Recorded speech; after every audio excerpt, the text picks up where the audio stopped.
অনেকেই মনে করেন মুসলিমরা হয়তো অমুসলিমদের বাড়ি খেতে যেতে পারবে না, তাদের দেওয়া দাওয়াত কবুল করতে পারবে না। এটা হয়তো ইসলামে হারাম। আজ আমরা এই বিষয়ে জানব ইসলাম এই বিষয়ে কি বলেছে।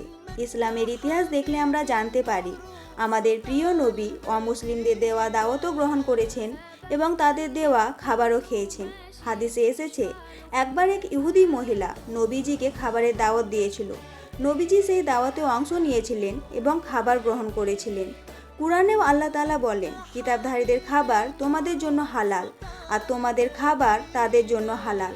তাই বুঝতে হবে অমুসলিমদের বাড়িতে খাওয়া নিজে থেকে হারাম নয়, তবে একটি শর্ত আছে, খাবার অবশ্যই হালাল হতে হবে।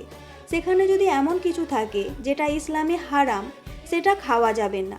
খাবার সব শর্তেই হালাল হতে হবে। তাই আপনার যদি কোনো অমুসলিম বন্ধু অথবা অমুসলিম প্রতিবেশী আপনাকে খাবারের জন্য দাওয়াত দেয়, আপনি সেখানে নিশ্চিন্তে খেতে যেতে পারেন, যদি সেখানে হালাল খাবার থাকে।